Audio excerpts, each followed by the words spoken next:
आज हम जो चर्चा करने वाले हैं ये बिहार के चुनाव के पहले भी उतनी ज़रूरी थी और शायद बिहार के चुनाव के बाद भी ये बहुत ज़रूरी रहेगी।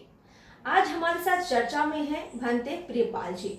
बोध गया में हम लोग मौजूद हैं और बौद्ध भिक्षुओं की जो कम्युनिटी है वो बिहार में बोध गया में खास तौर पर एक पारंपरिक रूप से न सिर्फ रहती आई है बल्कि दुनिया भर में जितने बौद्ध भिक्षु हैं उनका प्रतिनिधित्व भी इसी बोध गया से होता है। सबसे पहले तो प्रियपाल जी आपका बहुत बहुत स्वागत है। धन्यवाद। और मैंने तो आपके पहले भी कई वीडियो देखे हैं। आप मगही में बड़ा सुंदर बोलते भी हैं, तो चर्चा की शुरुआत में सबसे पहले हम चाहेंगे आप ये बताइए का हाल बा। हाल बा तो चुनाव का माहौल बा। हाँ। ठीक ही है और रह लिया तो रहना ही पड़ते जैसे सरकार रखे। हमें लगा था कि आपसे हम बातचीत शुरू करेंगे और ऐसी भाषा सुनेंगे जो शायद हमारे सिर के ऊपर से जाएगी। ये मगही का अंदाज कहाँ से ले आए आप? देखिए अर्पिता जी, हम जिस बिहार में हम रह रहे हैं या बोध गया दात्री में हम रह रहे हैं, उस महान दात्री हमको अगर भोजन देता है, हमको अगर पानी पीने के लिए देते हैं, हमको अगर सुनने के लिए जगह दिए हुए हैं, अगर उस क्षेत्र में अगर कोई भाषा है जिसका हजारों लाखों सुनकर कर लोग प्यार करते हैं, अगर उस भाषा को अगर हम नहीं सीखेंगे या सीखने के लिए प्रयास नहीं करेंगे तो मुझे लगता है उस क्षेत्रों में रहने वाले जो लोग हैं उनके साथ एक होते हैं ना उठने बैठने का जो एक संबंध है या रिलेशन है वो पक्की नहीं हो सकता है।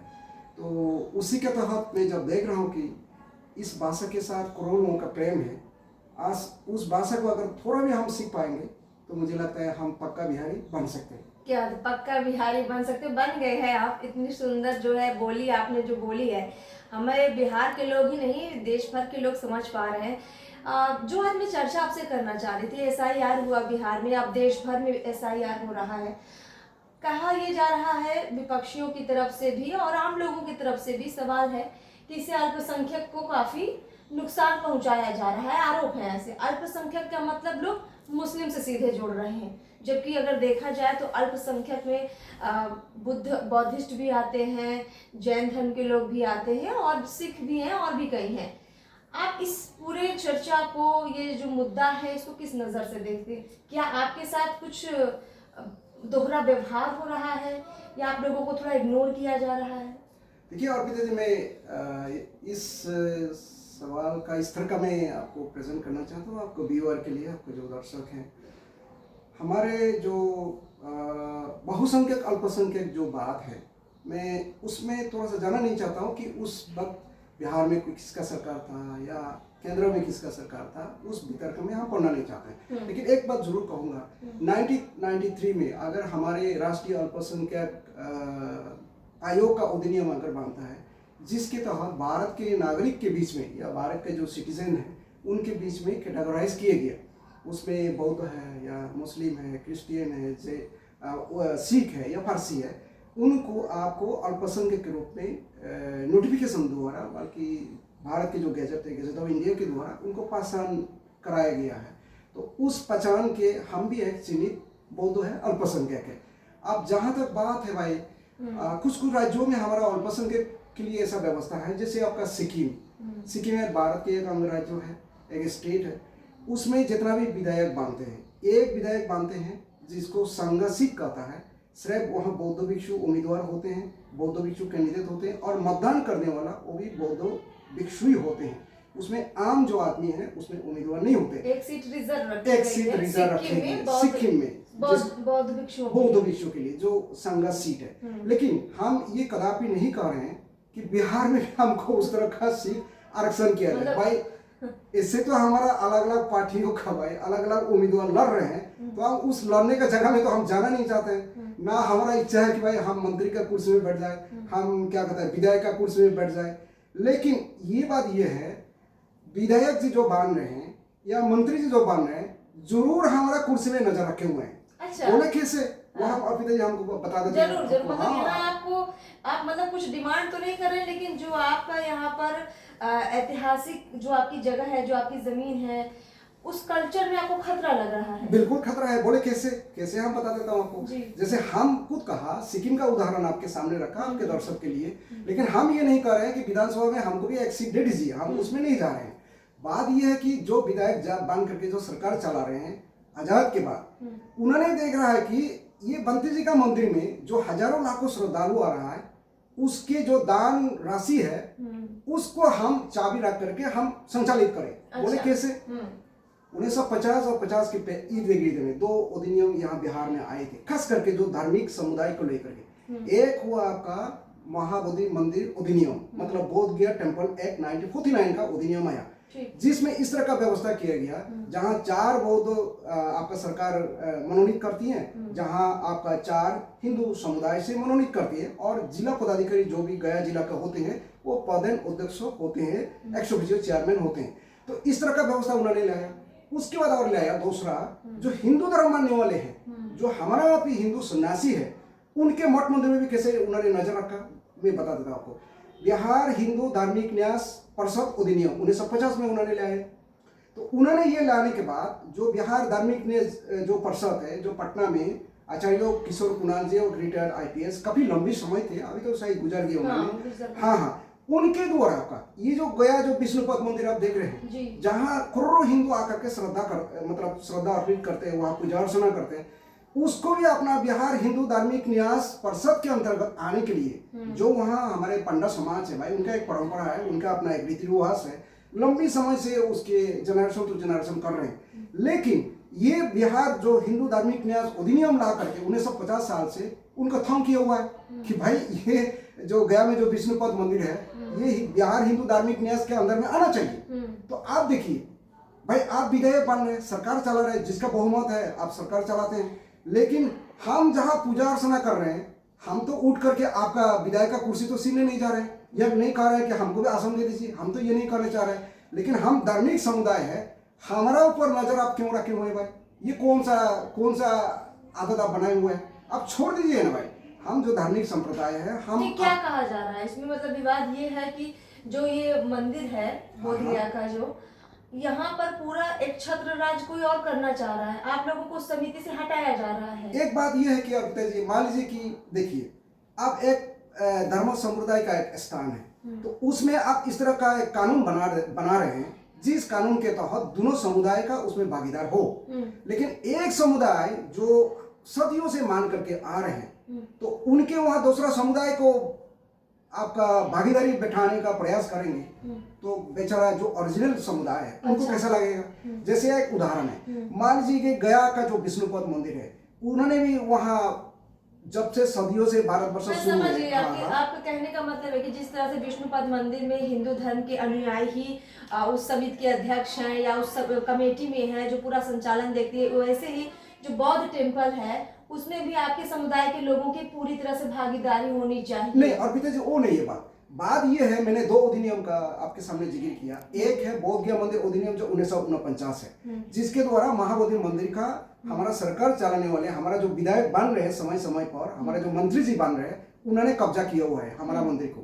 दूसरा ये है कि विष्णुपद मंदिर का जो वहाँ सदियों से चल रहा है, उसका कैसे कब्जा कर लिए उन्होंने, कब्जा करने के लिए प्रयास कर रहा है। अभी तो ठीक है, आपका मतलब कोर्ट में अभी भी लंबित है, मामला वगैरह चल रहा है, लेकिन वो प्रयास कैसे हो रहा है भाई? क्या कहता है आपको, बिहार जो धार्मिक न्यास जो अधिनियम 1950 न्यास बोर्ड, बिहार धार्मिक न्यास जो न्यास बोर्ड के द्वारा उसको कब्जा लेने के लिए कोशिश हो रहा है। लेकिन वहाँ जो भी अपनी परंपरा गया वाल जो पंडित वगैरह है, उनके जो फैमिलीज है, उसको परंपरागत वो रीति रिवाज के द्वारा मेंटेन किया हुआ है। लेकिन नहीं, उनके द्वारा नहीं है भाई। क्या बिहार जो धार्मिक न्यास परिषद है, जिनको कहा ना कहा मंत्री जी वगैरह चलाते हैं, विधायक वगैरह जो चलाते हैं भाई, उनके पदाधिकारी बैठते हैं, तो उसका किसका नकार है भाई? मंत्री जी का नकार है भाई। तो मंत्री जी का नकार है। चाहते कि सरकार के अधीन नहीं आने चाहिए, जो सदियों से जो परंपरा को निभाते चले आए हैं वही लोग इसमें आगे बढ़े। बिल्कुल, इस तरह का आपको आजादी देना चाहिए मुझे लगता है। और हिंदू धर्म के जितना भी साधु सन्यासी है, आपका अगर ये इंटरव्यू को देख रहे हैं, लेकिन उसमें लूट खसूट का भी तो आरोप लगता है ना, कि अगर इस तरह से खुलेआम छोड़ दिया जाएगा तो फिर उसमें कंट्रोलिंग पावर किसके पास रहेगी? ठीक है, डीएम के पास ये अधिकार दिया गया है कि उसका निरीक्षण करे, उस चीज को मैनेज करे, पर इस चीज की गारंटी भी कैसे हो जाएगी कि जो लोग उस समिति में होंगे सारे ईमानदार होंगे? बहुत अच्छा प्रश्न रखे। और पिताजी, अगर हम कहें क्या ये हाल ही के दिनों में चुनाव का 4-5 महीना से बिहार में भी कितना घपला का एक बहुत हेडलाइन में चल रहा था कि बिहार सरकार ने जब सीआईजी ने भाई क्या कहता है उसको ऑडिट किया है, इतना राशि का कोई खबर ही नहीं है। तो क्या ये सिर्फ मंदिर में जो हमारा हिंदुओं का पूजा स्थल या बौद्धों का पूजा स्थल उसमें गड़बड़ी है, आर्थिक गड़बड़ी या जो भी करप्शन है? क्या जो जिलाधिकारी होते हैं, क्या जिलाधिकारी भी जेल नहीं जा रहा है? क्या करप्शन में इस तरह का प्रमाण नहीं मिला? भारत में हजारों उदाहरण है, बहुत जिलाधिकारी जेल किए हुए हैं जो करप्शन का केस में फंसा हुआ है। तो भाई सिर्फ ये बौद्ध भिक्षु का जो पूजा स्थली है उसका कब्जा करना और विष्णुपद जैसा पवित्र भूमि उसका भी आपको बिहार हिंदू धार्मिक न्यास अंतर्गत चलेगा ही तभी ठीक चलेगा? ये कौन सा प्रश्न है? ये अनुचित प्रश्न है। चलिए, बौद्ध टेम्पल और विष्णुपद मंदिर दो ऐसे प्रसिद्ध मतलब मंदिर हैं बिहार के, जो दुनिया भर में फेमस हैं और जो दुनिया भर के लोगों की आस्था से जुड़ी हुई जगह है।